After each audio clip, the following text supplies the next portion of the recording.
Hi, welcome back to my channel. This episode is entitled Faith, Forgiveness, and Knowing. Many of us are speaking death over ourselves without even realizing this. As I watch my children struggle in young adulthood, I realize the grace and favor over my life and the importance of imparting this power, faith, and wisdom to them. As I meditate on God's goodness, I want to give you some manna while reading the 11th chapter in the book of Mark. It starts with Jesus sending two of his disciples to loose the colt, saying to them, "Go into the village in front of you, and immediately as you enter it, you will find a donkey's colt tied, which has never been ridden by anyone. Untie it and bring it here. If anyone asks you why you are doing this, say the Lord needs it, and immediately he will send it here." Mark chapter 11, verses 2 to 3 of the Amplified Version. Recognize the intricacy of this gift. The colt was unmarred, never broken in, untouched by man, open and receptive. Jesus, being guided by the Holy Spirit, trusted his zealous discernment. Imagine being asked to go and take what God has prepared for you. The disciples were obedient, but they had to wonder how Jesus knew this colt would be waiting for him. It took courage and faith to go into an unknown area and take something as valued as the donkey, so large that it could not be done in secret.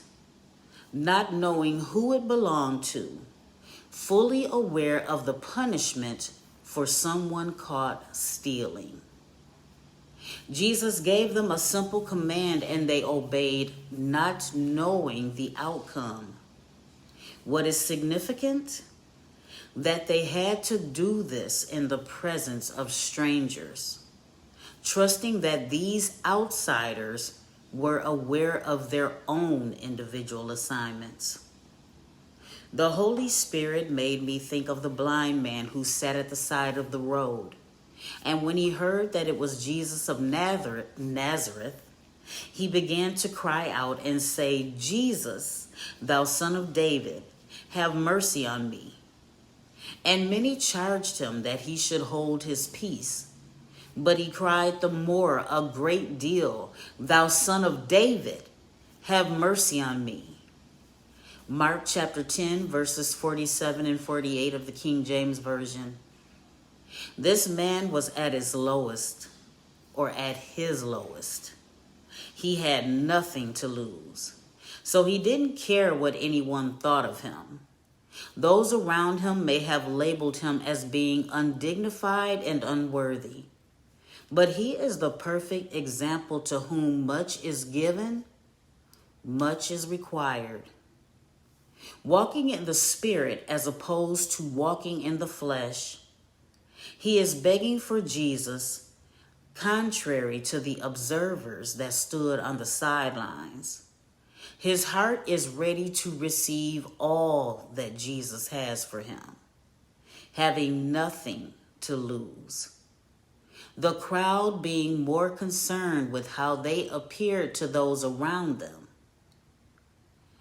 You cannot glorify and honor God if you believe that everything that you have is by your might, by your power. I want to bring you to another point.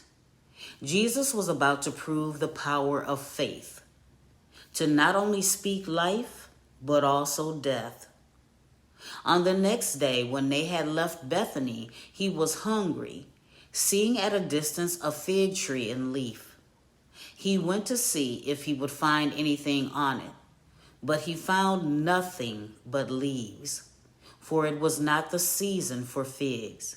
He said to it, "No one will ever eat fruit from you again."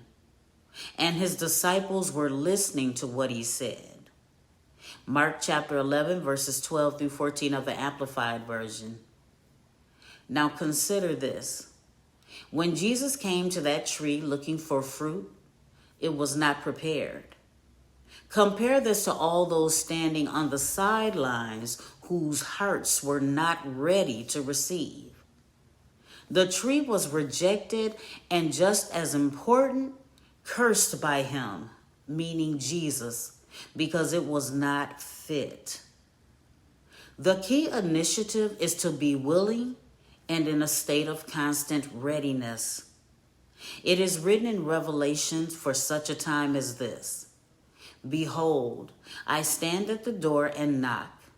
If any man hear my voice and open the door, I will come into him and will sup with him, and he with me." Chapter 3, verse 20 of the King James Version. The tree is used as an example because it is expected to produce figs every year. Unlike the tree, as men, we are aware because our conscience bears witness that God is, that we can't deny him. Therefore, we must stay ready. As Jesus and the disciples passed by the tree again, they saw that it withered from the roots up. It was dead. Not dying, dead. Listen to how he, meaning Jesus, responded to them when they saw it. "For verily I say unto you, that whosoever shall say unto this mountain, Be thou removed, and be thou cast into the sea, and shall not doubt in his heart, but shall believe that those things which he saith shall come to pass, he shall have whatsoever he saith." Mark chapter 11, verse 23 of the King James Version. Whether it be life or death. There are a couple of things I need to point out. Number one, to speak life, it must be in accordance with God's will. Your desires must be aligned with the Spirit. And number two, to facilitate this unlimited power, you must forgive. It is so relevant that it immediately follows the premise of faith. For this reason, I am telling you, whatever things you ask for in prayer, in accordance with God's will, believe with confident trust that you have received them and they will be given to you. Whenever you stand praying, if you have anything against anyone, forgive him. Drop the issue and let it go, so that your Father who is in heaven will also forgive you your transgressions and wrongdoings against him and others. Mark chapter 11, verse 24 through 25 of the Amplified Version. Finally, Jesus followed up by teaching us to never question or allow anyone else to question the authority given unto us. In verses 27 through 33, the scribes are questioning Jesus' dominion, and they come again to Jerusalem.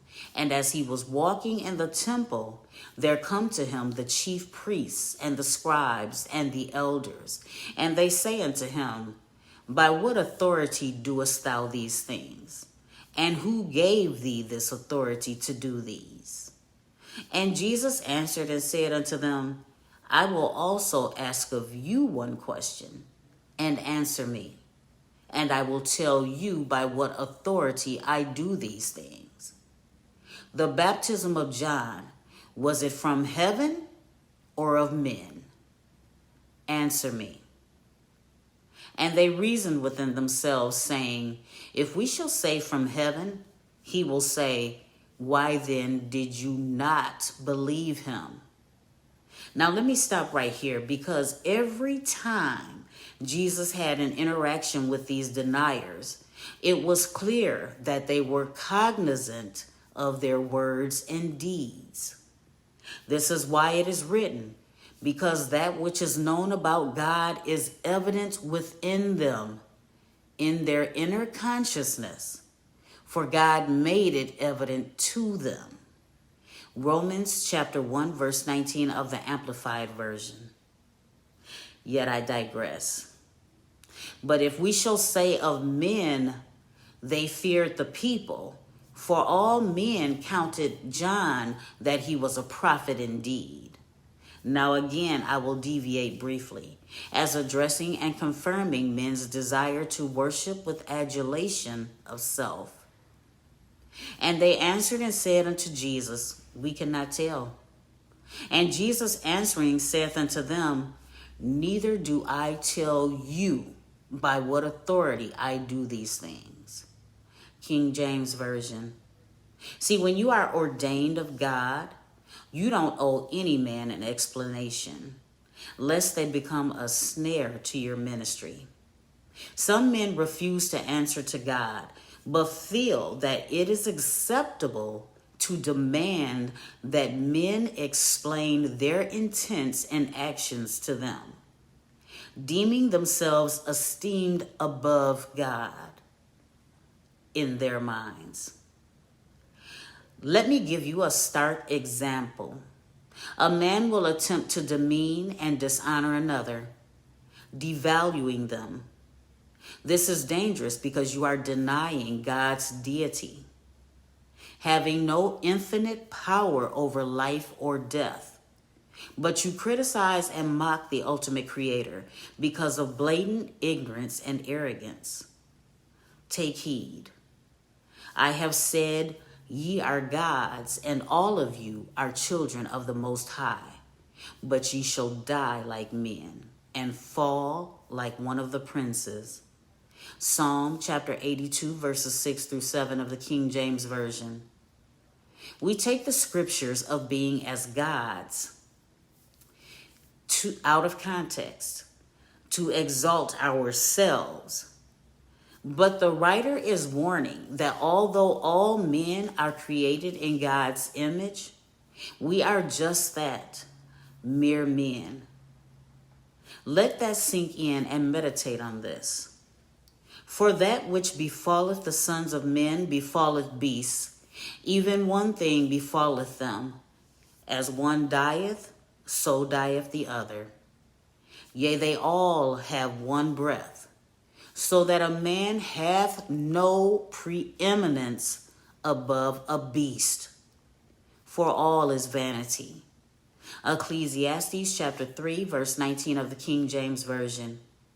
Meaning it is stupid to think otherwise. So when we think of ourselves to be something, even though we are nothing, fooling ourselves, operating as the basest of beings, at the lowest level of self-worth and esteem. This is why Jesus washed the feet of others, because you can't be a leader without the willingness to serve, having the heart of a servant leader. Thank you for joining me again. As always, I am coming from a place of love and truth. Thank you.